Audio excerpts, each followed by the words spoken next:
Intinya kita cari dividen growth-nya dulu.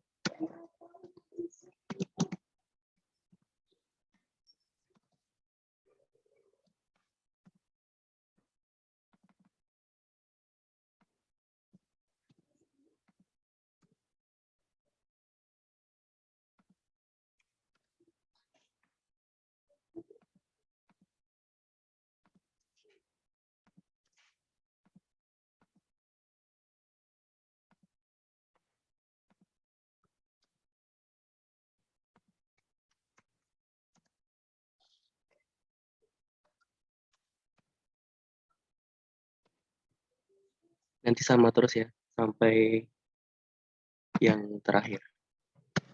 Berarti di 10 dikali 1 plus 10%.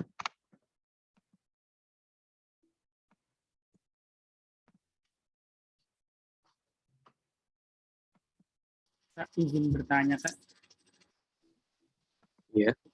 Yang di tahun kelima itu nggak 8, Kak, ya? Oh iya, 8 harusnya ya. Iya benar-benar. Benar yang dibilang Hafiz. Terima kasih Hafiz. Nah yang ini juga berarti 5%. Lupa. Nah, benar.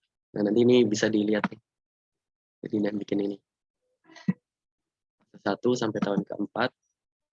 Fase 2 sampai tahun ke-10. Dan fase berikutnya di tahun ke-11 dan seterusnya.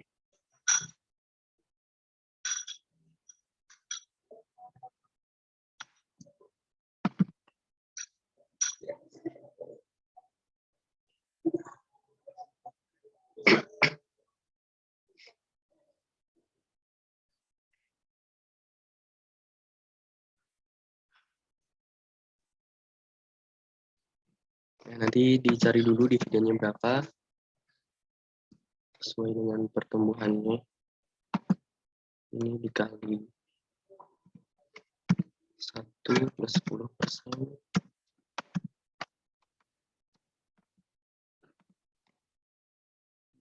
Di sini.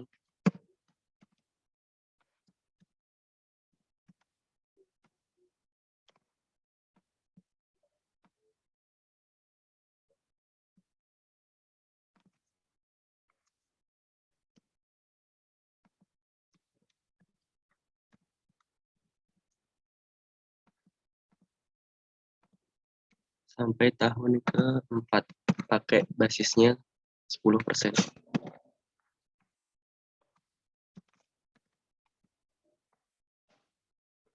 Baru yang berikutnya pakai 8%.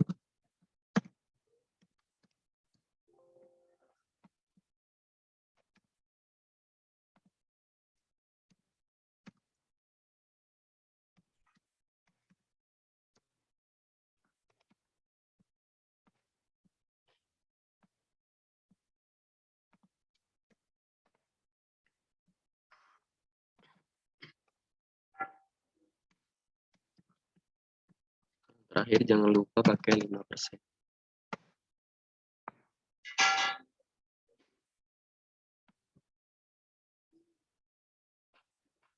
Ya nanti kita cari present value-nya satu-satu.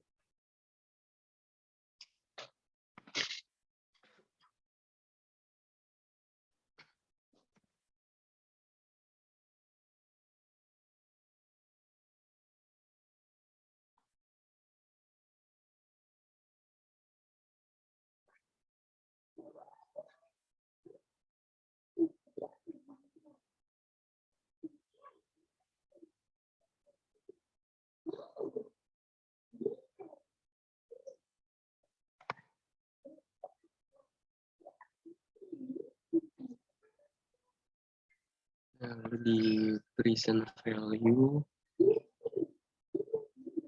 sebentar ini mungkin ada yang mau nyoba dulu nggak? Tahu masih ingat ya rumusnya present value dari teman-teman? Kak, izin bertanya lagi, Kak. Kenapa? Itu yang di dividen ke-10 itu nggak dicari harganya dulu, Kak? Ya, nanti ini dijadiin basis buat kita cari harga di sini kan berarti di tahun ke-10. Berarti kan pakai rumus yang ini ya. D10 nanti sama dengan D11 dibagi KE ya berarti KE min hmm, 5 banding 8. KE min 5 ya. Ini kan yang ini Iya 5. growth yang ini 5% atau growth ketiga 5%. Nanti untuk yang sini untuk ngisi yang ini pakai Gordon growth. Ini sampai sini ada yang mau coba hitung PV-nya nggak? Masih pada ingat nggak? Mau coba Kak? Hafiz ya? Oke.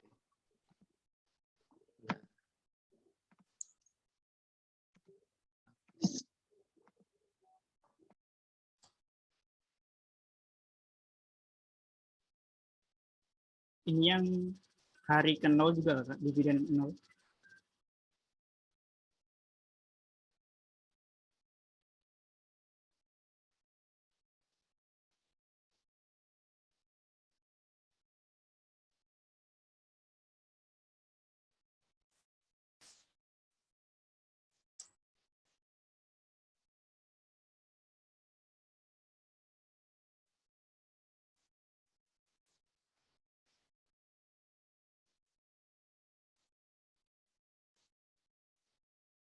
Sorry, Fis. Sorry.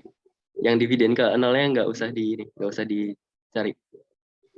Nah. Jadi sorry pinjam mouse-nya karena aku mute tadi. Oke, langsung ke yang pertama aja.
Oh, Kak, ini boleh diambil juga Kak kontrolnya Kak. Saya mau full screen Kak, lebih mudah. Kenapa, Fis? Kontrolnya bisa dilepas juga Kak. Iya. Oh ya. Sudah Kak. Udah bisa lagi? Saya request. Oke, approve.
Berarti dicari PO-nya dulu ya.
Itu yang terakhir karena kan kita udah pakai rumus Gordon ya, Fis ya.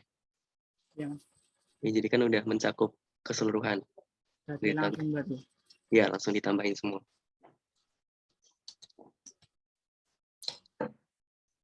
Langsung bisa.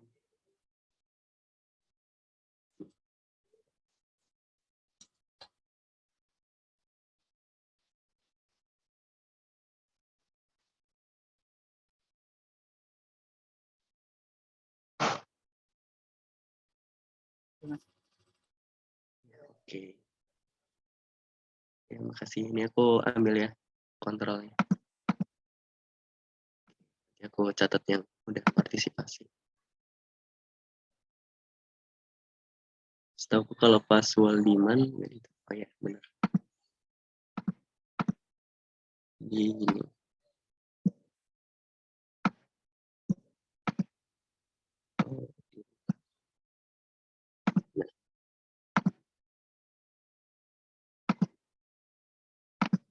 Jadi nanti benar yang udah dihitung Hafiz.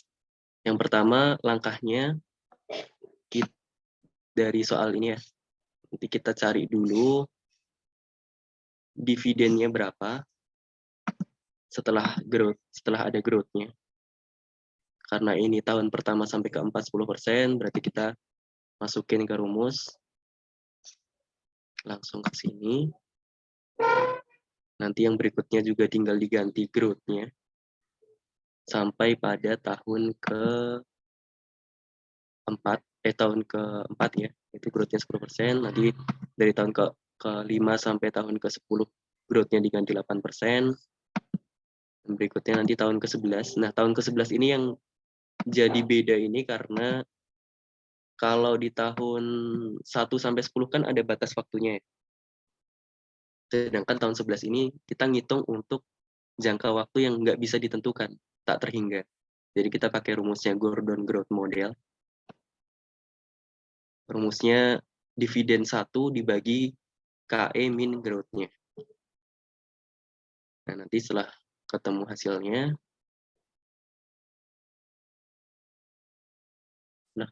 nanti dimasukkan ke rumus PV. Setelah itu dihitung. Nah, lalu pertanyaan yang B nih sekarang. Pertanyaan B, jika 4 tahun lagi, dia mulainya bukan dari tahun ke-0. Berapa harga yang dibayar? Yap.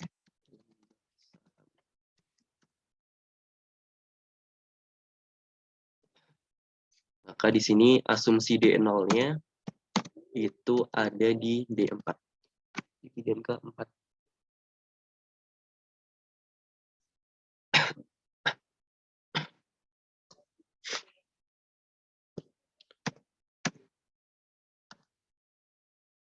Jika 4 tahun lagi baru invest.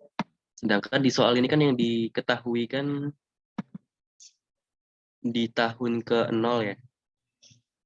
Artinya benar-benar di tahun sekarang. Tahun sekarang kita lihat perusahaannya, kita lihat di prospektus di laporan keuangannya 15%, $15 per lembar. Tapi di sini ternyata kita baru mau invest 4 tahun lagi. Berarti kan kita tetap ngitungnya berdasarkan laporan keuangan yang sekarang ya. Walaupun mau investnya 4 tahun lagi. Nah, berarti kita langsung aja pakai dasarnya dari ini. Mulai dari tahun ke-4 ini.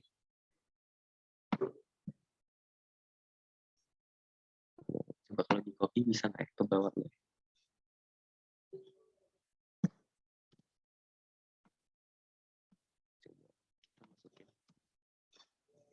Oh.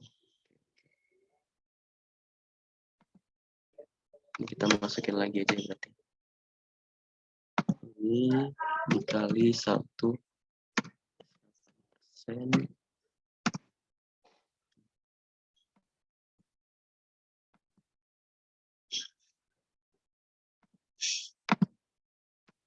Nanti yang ini berarti P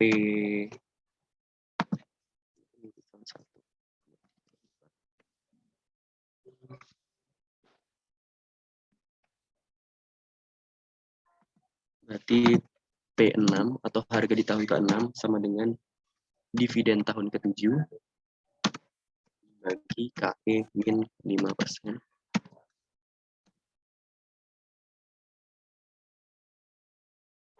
Nanti kalau dihitung sama dengan 36 dibagi 15% min 5%. Sama ya sekarang.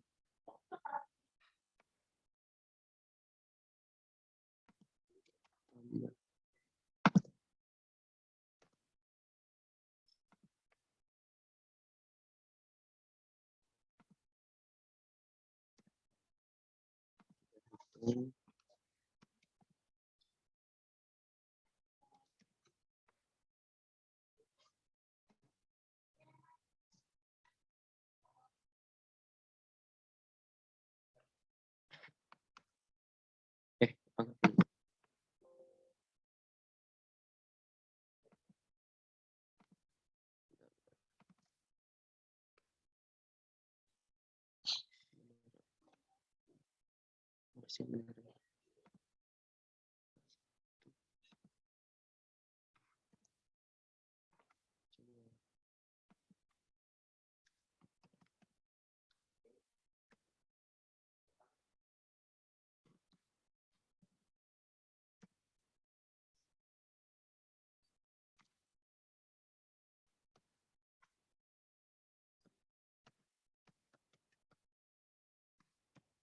Ini berarti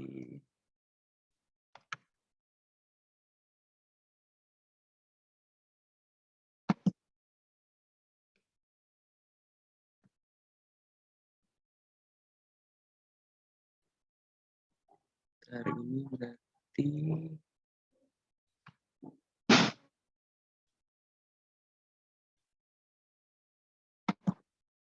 kayaknya ada yang salah.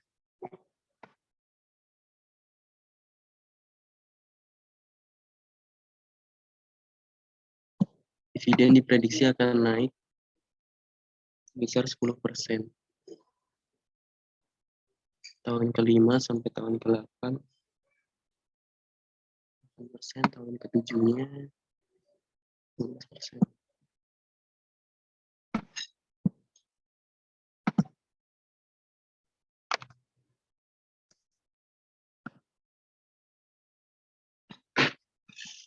Oh, ini kurang pangkat ya.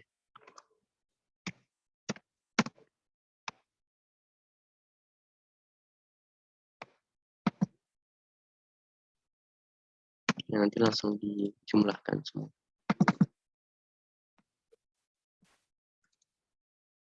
Ini untuk yang soal mencari harga tiap lembar saham, kalau misalkan bunganya ternyata beda-beda. Kayak gini. Misalkan yang ditanyain ada jangka waktunya, berarti kita nggak usah pakai Gordon, itu langsung aja. Langsung pakai cari dividen growth-nya berapa, lalu kita pakai rumus present value-nya compound interest.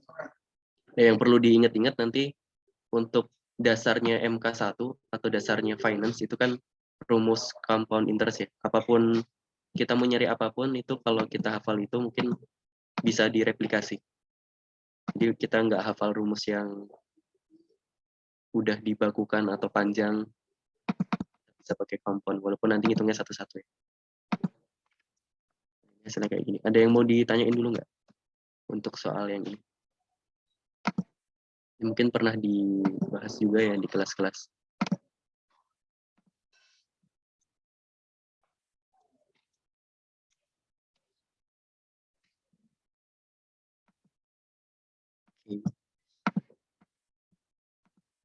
Ini untuk yang B. Untuk yang nomor 5, mungkin dibaca dulu ya semuanya.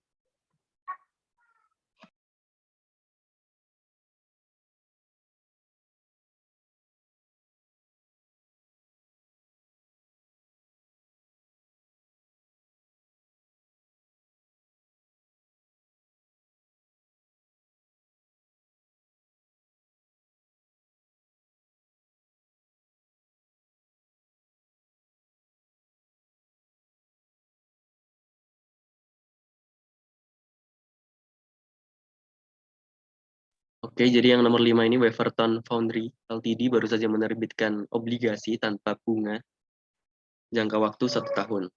Tanpa bunga ya di sini. Dengan nilai jatuh tempo 5 juta. Perusahaan ini di kalangan investor diperkirakan memiliki risiko gagal bayar sebesar 2%. Jika tingkat return yang diinginkan 8,6%, yang A, berapa harga obligasi tersebut? Yang kedua, berapakah tingkat return?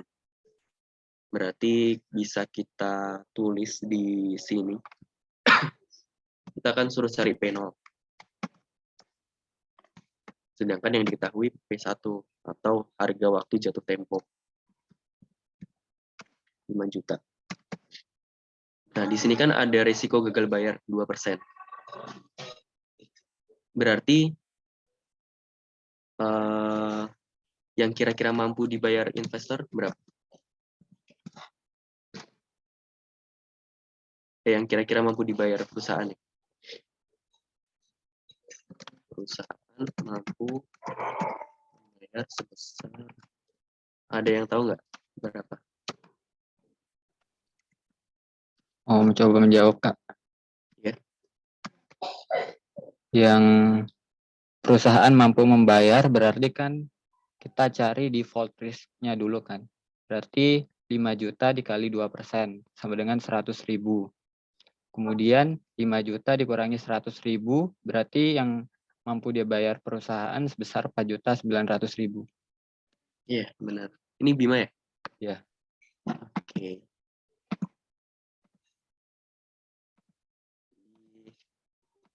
Itu 4.900.000 atau langsung gini.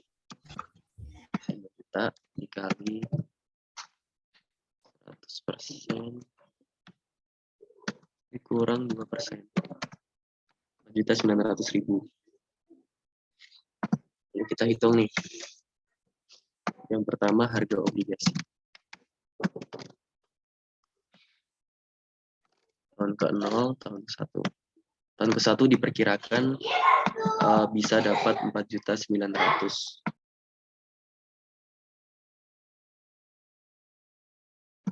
Lalu kan kita suruh dicari present value-nya ya. Nah, yang A ini ada yang mau coba nggak sampai sini? Ada yang bisa nggak untuk jawab?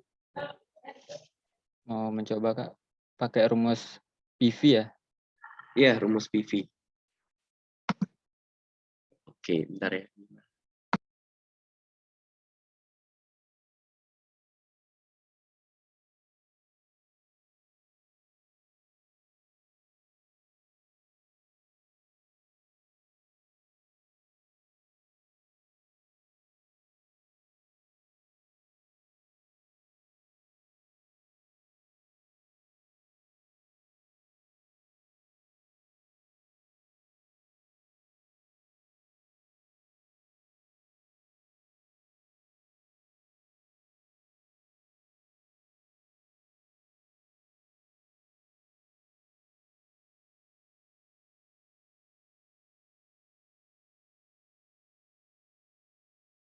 Gini enggak Kak?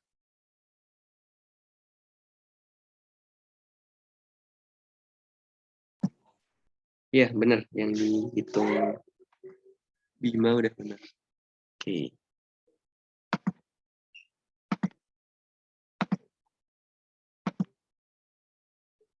Jadi rumus PV coba kita tulis aja ya, nanti biar lebih gampang.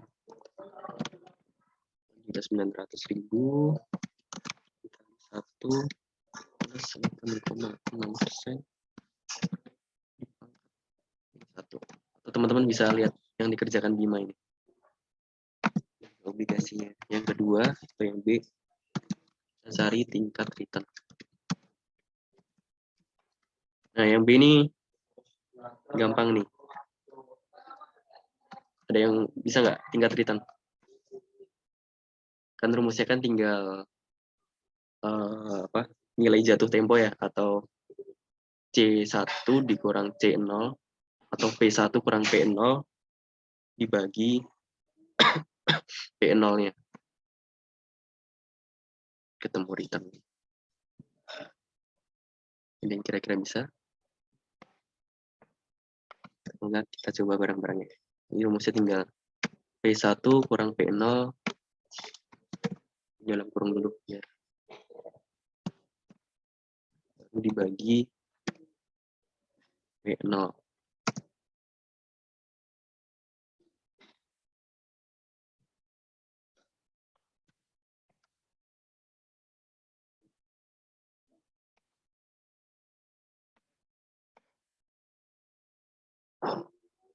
Hmm.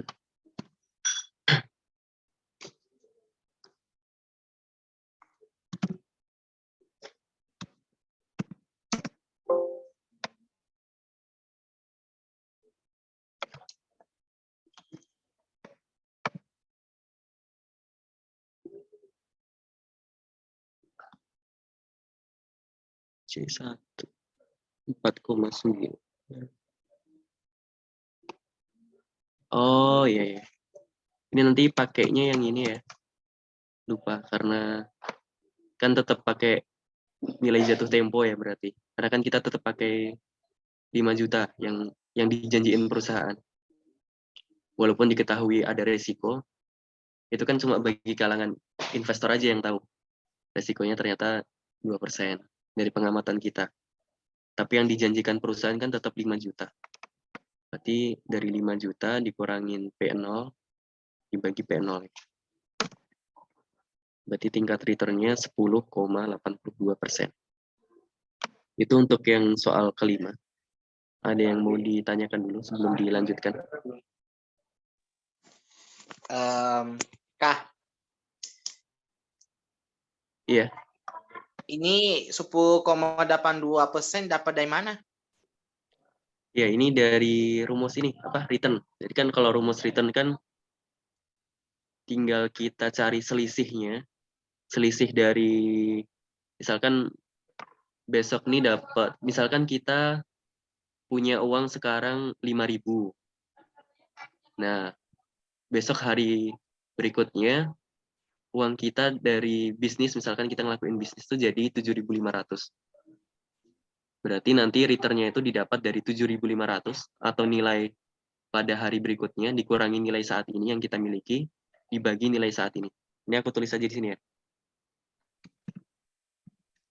Nilai dari P1 kalau konteksnya obligasi ya, dikurangin nilai dari P0 dibagi dengan gini. Gitu, Prasetyo. Oke. Ya, jadi cari selisihnya aja. Cari selisihnya terus dibagi sama nilai P0 atau nilai dasarnya. Gitu. Kalau berikutnya ada yang mau ditanyakan lagi? Atau bisa dilanjutkan? Kita lanjut ya. Ini dibaca bentar, nanti baru kita bahas. Semenit.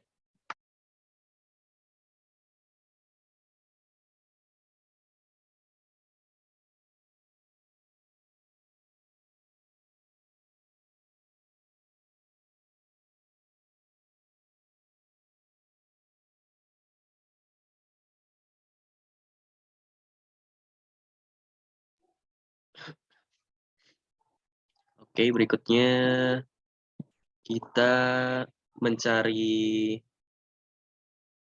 nilai obligasi. Nilai obligasi, tapi ini sekarang dengan tingkat bunga suku pasar atau tingkat suku bunga pasar.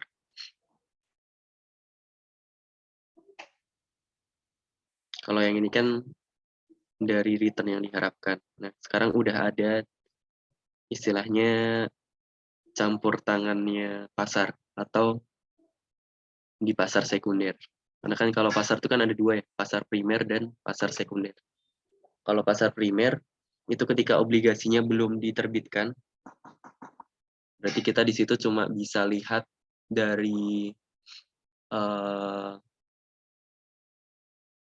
janji yang diberikan oleh perusahaan, lalu harganya berapa, returnnya berapa, itu kalau pasar primer. Nah, kalau pasar sekunder, itu ketika pasar tuh udah mulai masuk. Jadi misalkan Tony itu udah beli obligasinya perusahaan Unilever. Nah, si Tony ini mau jual lagi, mau jual obligasinya lagi di pasar kepada Tono misalkan. Nah, ternyata di situ di pasar modal tingkat bunga pasarnya baru 6%. Nah, berarti di situ kan ada pengaruh 6% yang menentukan harga obligasi tersebut. Di sini kita coba cari. Kita bikin tabel aja ya. Cash flow yield-nya atau tingkat bunga pasarnya. Yang pertama 18%, 10%, dan yang ketiga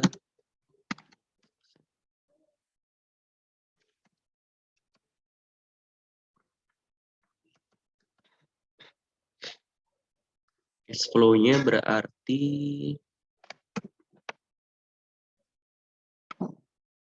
12.000 dibagi 120.000.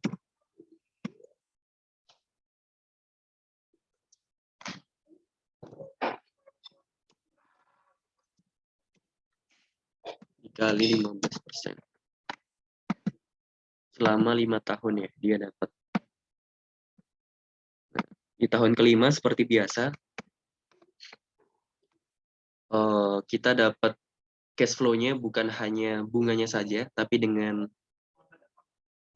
nilai pokoknya yaitu 120.000, maka jangan lupa 120.000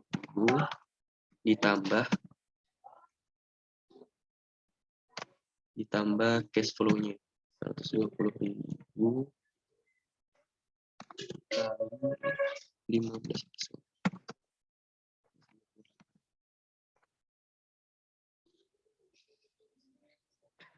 Lalu seperti biasa rumus dasarnya MK atau rumus dasarnya finance, compound interest, tinggal dimasukkan ke sini, nanti tinggal ditarik, yang ini juga dan yang ini juga. Soal A, soal B, soal C. Ada yang mau coba mengerjakan dulu yang soal A? Aku mau coba. Hadiza ya? Oke. Ini tinggal di present value kan, Kak? tinggal di present value pakai compound.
Oke, terima kasih.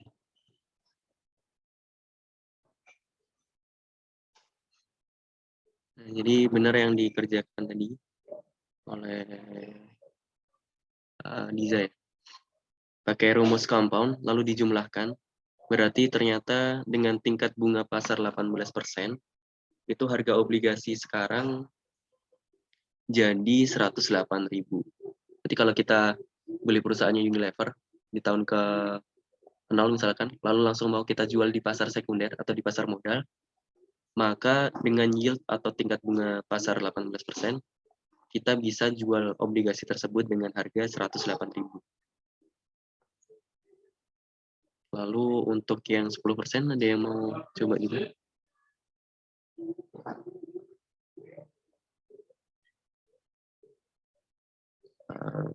Kalau nggak ada kita sama-sama.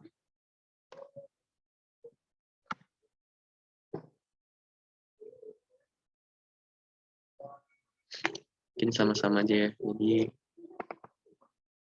pakai rumus seperti yang Adiza kerjakan. Ini rumus compound.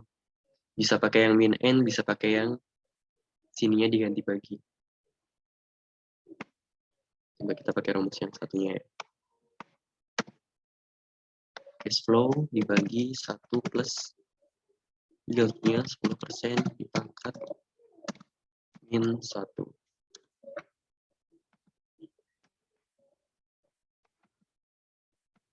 Itu sampai tahun ke.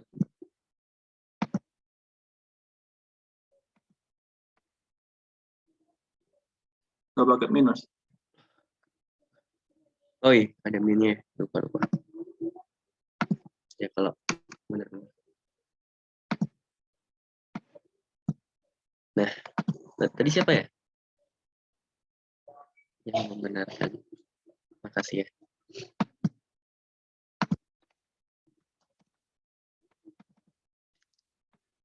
Tinggal bisa. Itu juga yang C nih. Ada yang mau coba yang C nggak? Sama caranya, tinggal ditarik aja. Saya boleh, Kak? Siapa ini? Putih. Oke, coba.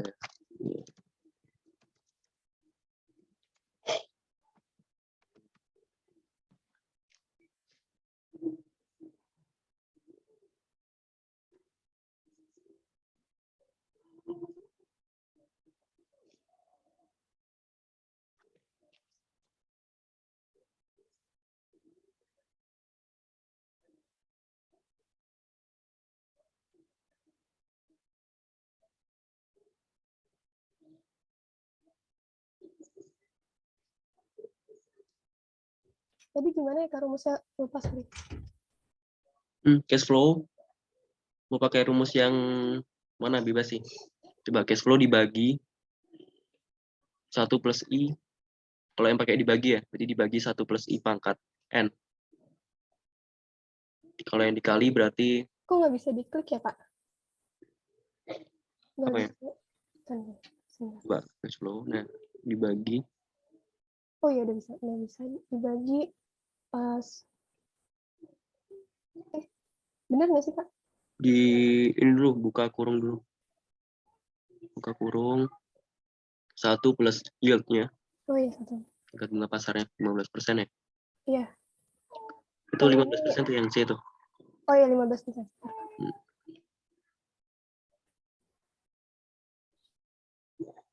Nah, tinggal ditarik aja nanti. Udah. Kalau pakai Excel gampangnya gitu nanti. Tinggal ketemu hasilnya langsung. Bentar ya. Ditarik semua. Oh, iya. Oke. Udah, Pak. Ya, makasih.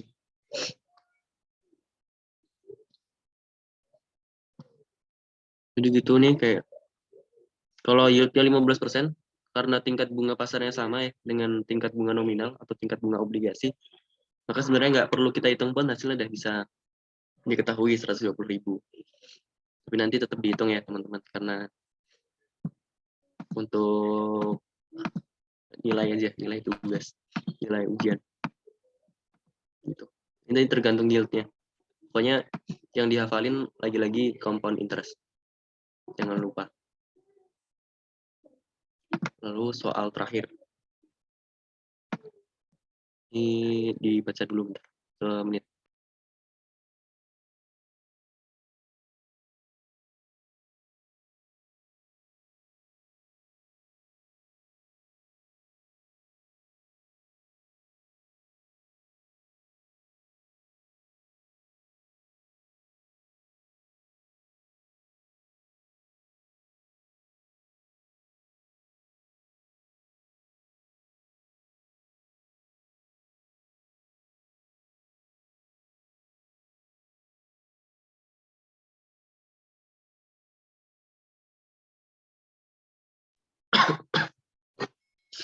Ini soalnya Anda meminjam uang 800.000 dari bank untuk memulai bisnis.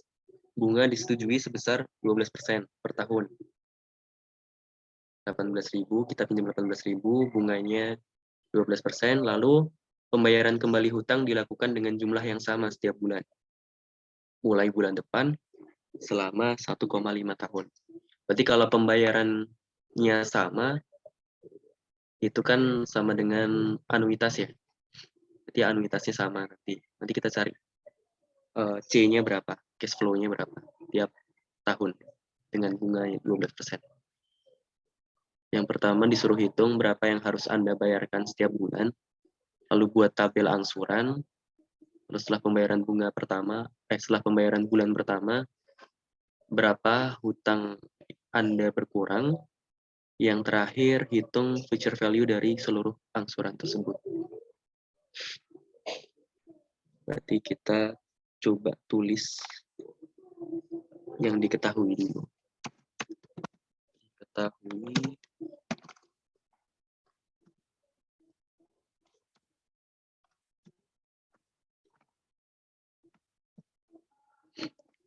P-nya 800.000, prinsipal atau pokok hutangnya. Lalu I-nya 12%. Lalu karena ini setiap bulan, jangan lupa kita cari bunga. Kalau setiap bulan 2 bulan nanti di soal berarti tinggal dibagi 2 ya, karena ini setiap bulan berarti dibagi 1. Bagi 12. Karena 12 kali pembayaran.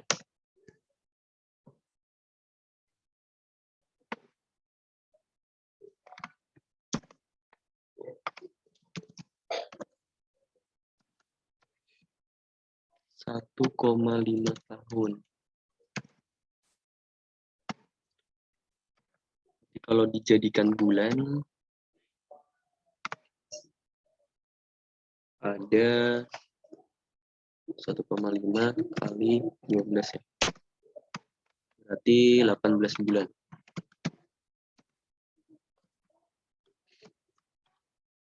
Jadi soal ini nih kayak simulasi nanti misalkan kita kerja di perbankan atau lembaga keuangan, ada customer mau pinjam uang, misalkan atau untuk cicilan apa, nah simpelnya kita ngitung nih, kira-kira dari pokok pinjaman yang ada, itu nanti berapa pembayaran tiap bulannya, lalu berapa totalnya, atau total cicilannya berapa. Dan biasanya kan kalau udah ketambahan bunga itu kan nilainya pasti lebih tinggi daripada nominal yang kita pinjam di awal.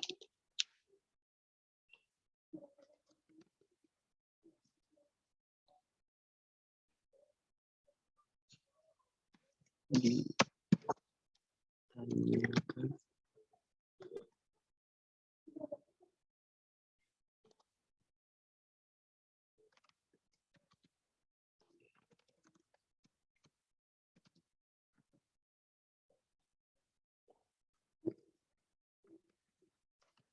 Ini rumus mencari anuitas.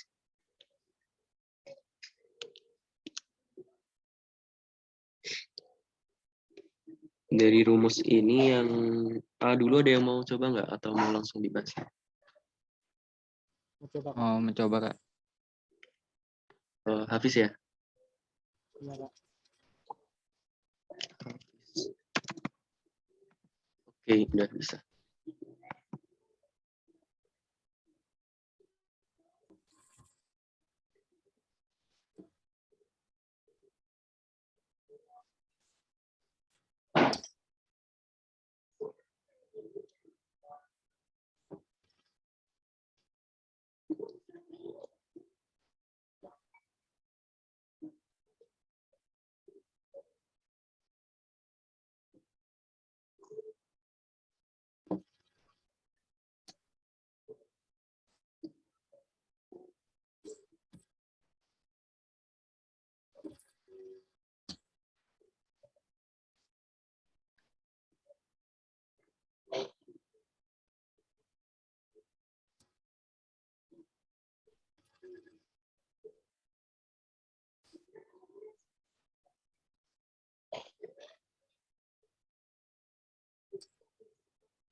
Sudah, Kak.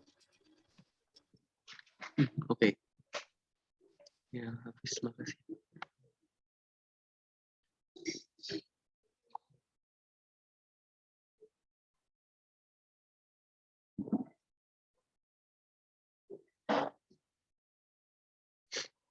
Ya, jadi mencari anuitasnya gini ya, rumusnya seperti yang dituliskan Hafiz. Atau kalau mau dijabarkan berarti C sama dengan 800.000 kali 1% bagi 1 min 1 plus 1%.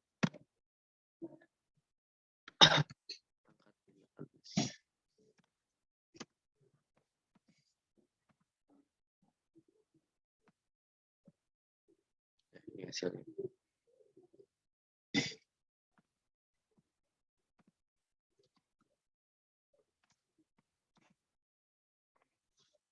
Setelah mencari C, lalu kita cari tabel angsuran untuk 5 bulan pertama.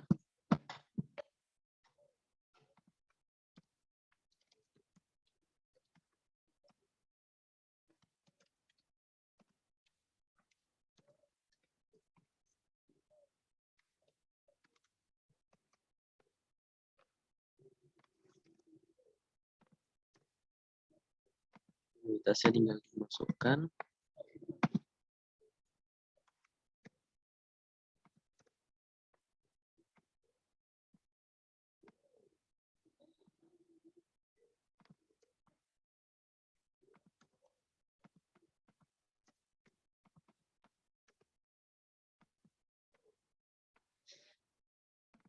5 bulan pertama berarti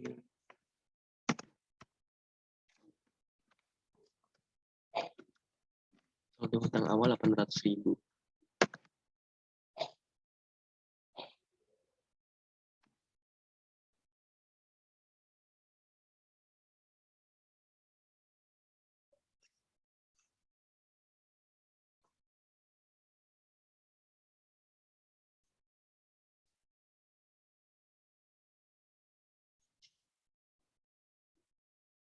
Berarti kita cari bunganya dulu. Bunganya berarti 1% tadi ya. 1% berarti.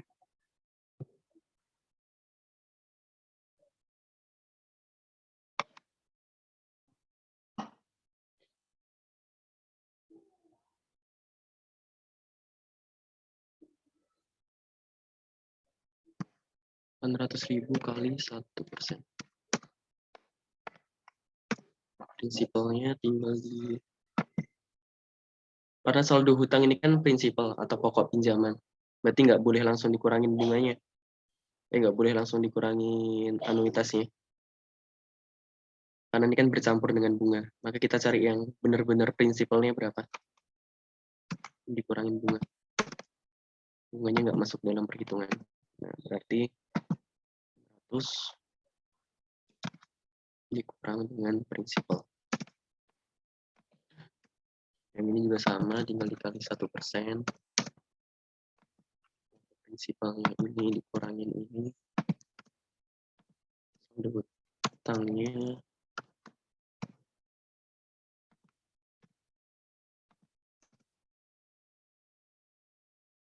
jadi kadang kalau kita pinjam uang di bank tuh yang kita bayarin pertama pasti bunganya tinggi. Baru nanti bunganya penurun tiap bulan atau tiap angsurannya.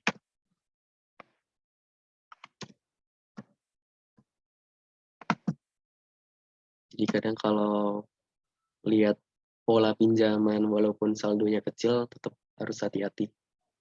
Karena bisa jadi dihitung kita bayarnya 2 kali lipat.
Ini sambil kalau misalkan ada yang mau ditanyakan ya.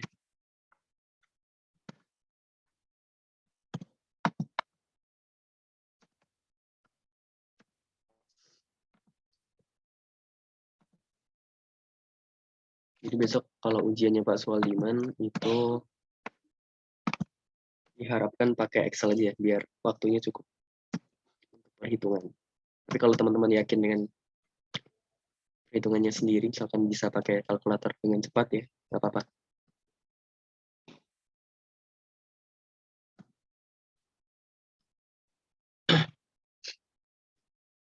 Rumus anuitas ini ya, rumus anuitas.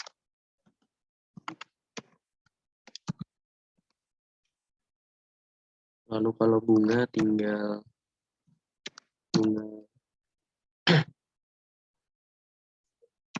bunganya dikali saldo hutang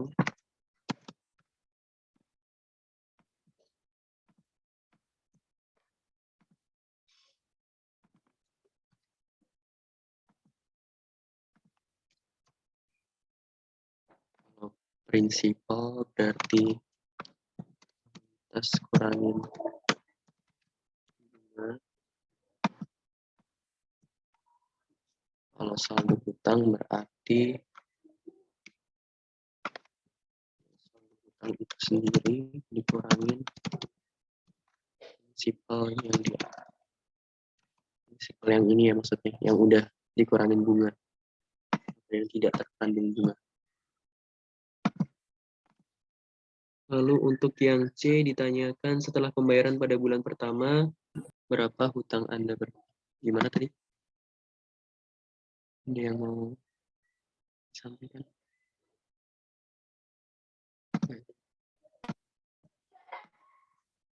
Yang C kita di sini aja. Pertanyaannya berapa hutang Anda berkurang? Berarti langsung aja masukin ini. Hutang kita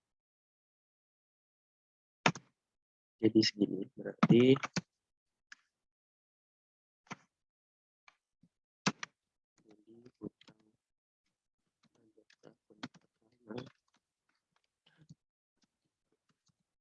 berkurang sebesar 40.785,64.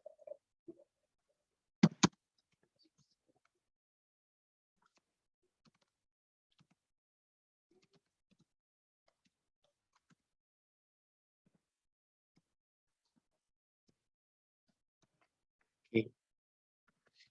Lalu untuk yang D kita disuruh mencari future value dari seluruh angsuran tersebut.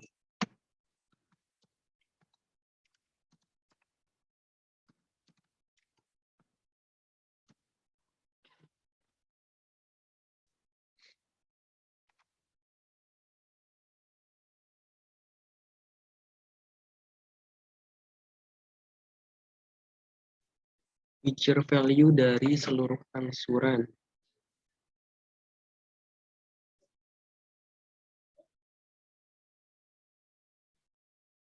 Ada yang mau coba dulu nggak? Ini rumusnya udah ada nih. Pakai rumus yang ada di PPT juga ya.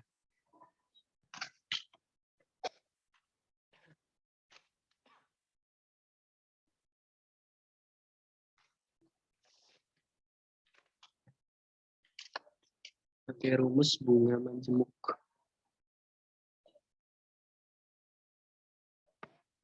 Coba kita hitung sama-sama, berarti S sama dengan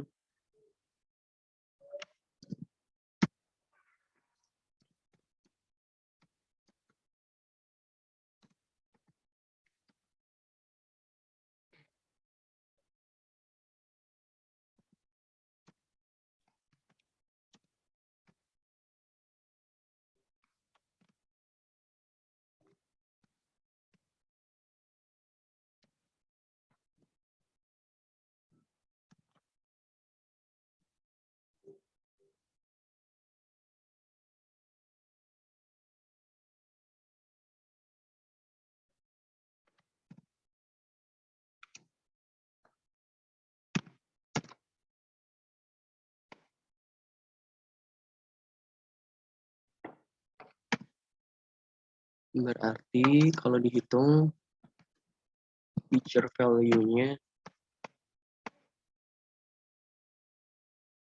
teman-teman sebenarnya kalau mau cari satu-satu juga bisa sih pakai compound interest. Tapi kan banyak ya.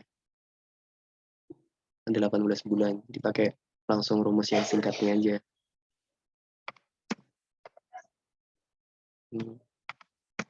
Minus 1%.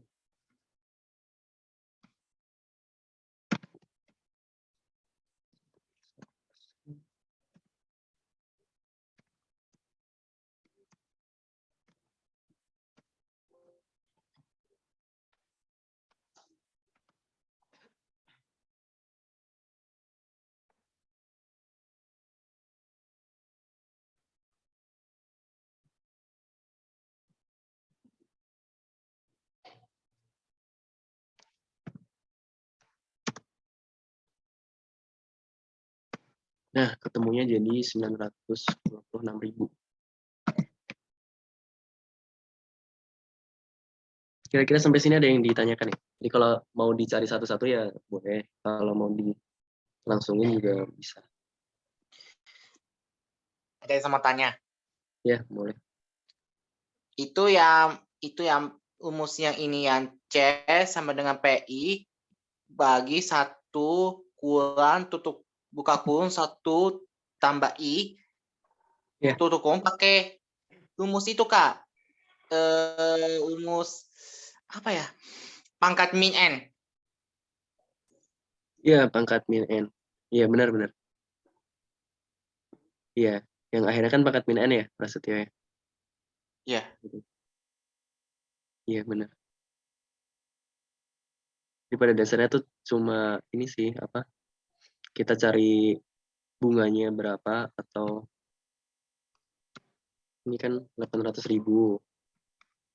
Terus bunga per bulannya kan 1%. Berarti tinggal dicari aja atasnya.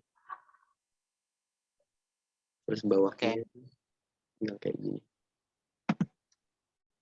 Gitu, mungkin ada yang lain? Kak, mau tanya. Iya. Oh, kan kalau misalkan nanti di UTS itu kayak soal nomor 4 tuh butuh tabel kan, Kak. Nah, nanti kita nulisnya itu langsung jawaban akhirnya, maksudnya hasilnya atau pakai rumus gitu? Nulis di bukunya gitu, Kak. Tulis di bukunya, baiknya sih pakai rumus. Jadi tetap pakai rumusnya. Tapi kalau aku sih nggak aku tulis rumus satu-satu. Misalkan rumus yang pertama aja sama yang terakhir. Nanti kan otomatis sudah tahu ya.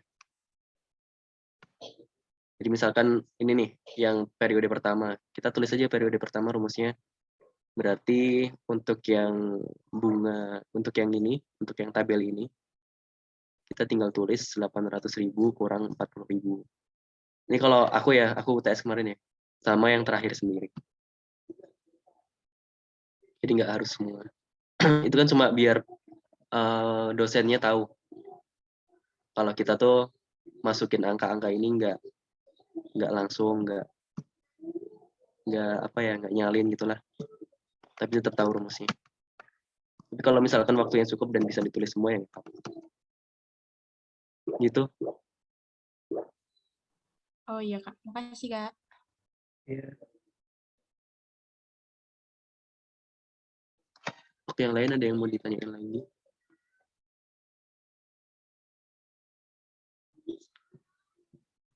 Jadi tadi ya kalau Pak, khususnya dosennya Pak Swaldiman ya, biasanya yang kayak gini tuh Pak Swaldiman sama Pak Muammar tuh beberapa kali, kalau misalkan ada yang dapat Pak Muammar. Itu soalnya bakal dikeluarkan satu-satu, jadi nggak langsung, tapi satu-satu. Misalkan soal yang pertama dulu 10 menit, soal kedua berapa menit, sampai soal ketujuh. Biasanya soal ketujuh ini karena agak rumit, mungkin 25 menitan. 25 menit kan kalau kita 25 sampai 30 menit sih.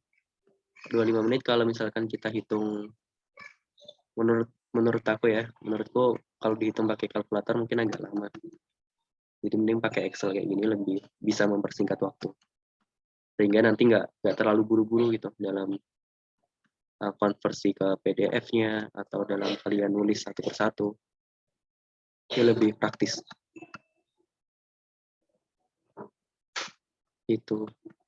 Kalau kemarin soal UTS itu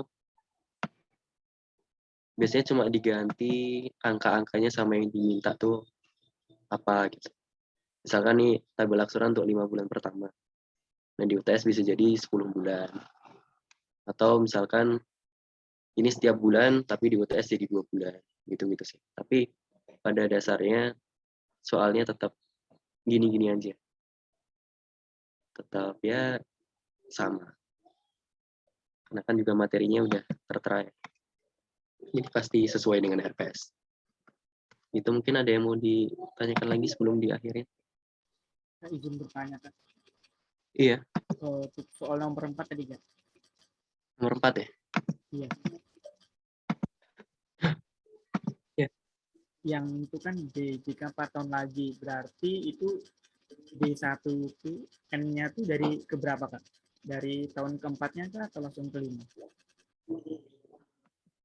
D1 kenapa? Suaranya kecil. itu kan dimulai 4 tahun lagi. Jika 4 tahun lagi baru mulai berinvestasi. Iya. Berarti itu dividennya itu dimulai dari D ke berapa? Dari, jadi kan kalau, ini aku salah ya ini, coba aku revisi dulu.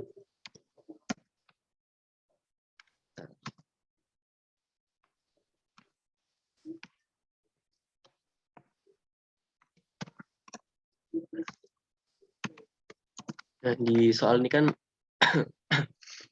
dividen yang dibagi $15 per lembar. Baru saja, berarti kan tahun ini ya, misalkan tahun 2022. 15 per lembar. D0 dong ya. Kita nganggapnya sebagai investor D0. Sedangkan kita mau investasi lagi, mau investasi itu mulainya 4 tahun lagi. Berarti kan baru tahun 2026. Menurut kita kalau kita hitung sekarang kan berarti di tahun 2026, asumsinya kalau kita mulai 2023 kan berarti pakainya di ini ya. Di D4 ya pakainya. Nah, sedangkan kita tuh baru mulai 4 tahun lagi. Jadi di tabel, di soal, ataupun dimanapun kita tetap nulisnya D1. Walaupun dasarnya tetap 15. Jadi misalkan nanti ternyata kita nggak disuruh ngitung ini nih.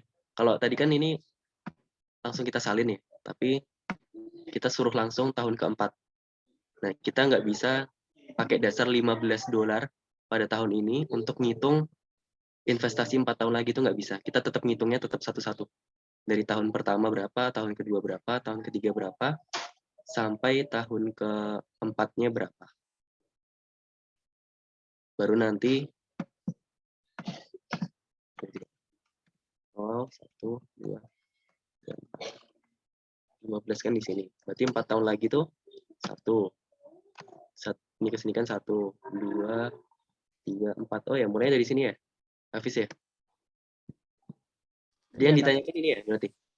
berarti kan kalau mulainya dari sini, berarti untuk yang D1 yang di sebelahnya ini, berarti ini dari D5 kan ya? Kan kalau D5 kan carinya D4 kali 1 tambah 8% ya? Iya. Oh, berarti mulainya dari D5 langsung sampai ke bawah gitu Kak ya? Iya, benar. Oke, makasih Kak. 4 tahun lagi. 1.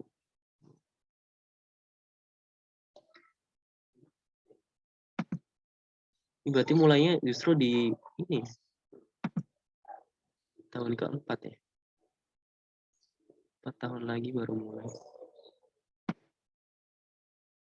Berarti mulainya dari sini. Oh, ini berarti salah nih.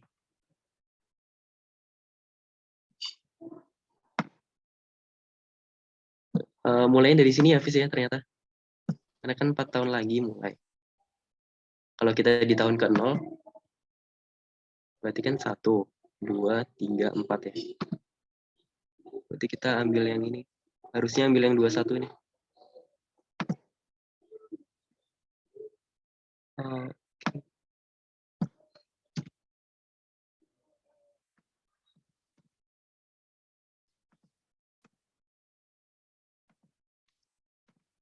Berarti mulainya dari D3 ngambilnya. Dari D4. D4 sama dengan D3 kali 1 plus 10%.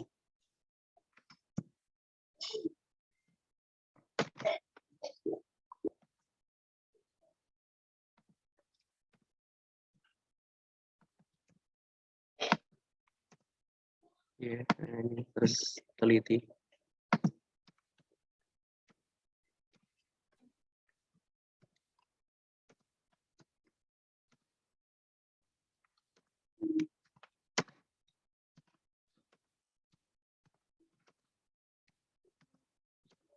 Revisi bentar ya.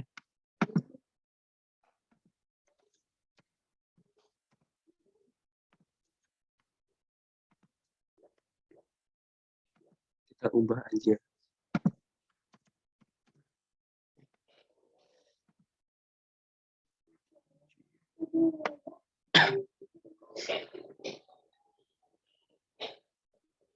Oke, berarti kita cari juga.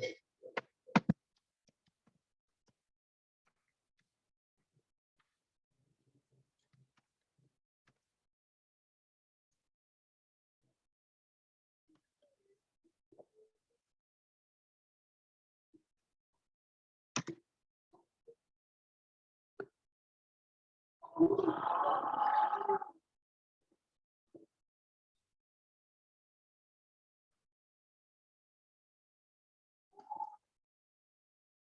investasi 4 tahun lagi.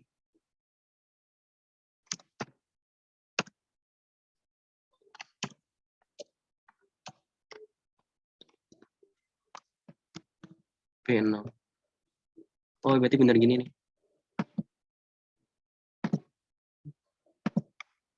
Oke, maaf ya. Jadi,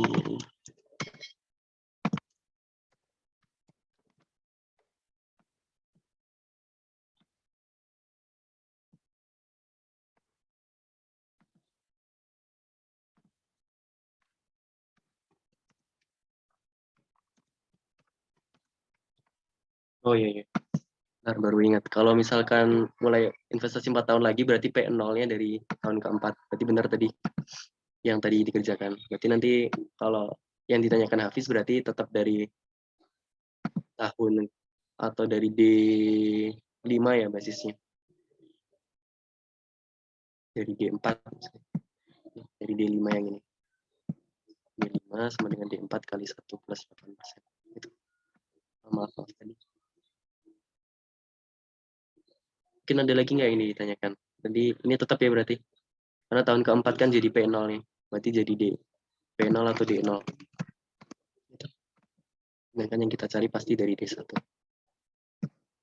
Itu mungkin tadi mohon maaf karena ada kesalahan. Kalau nggak ada mungkin bisa diakhirin, tapi sebelumnya kita pakai absen dulu ya.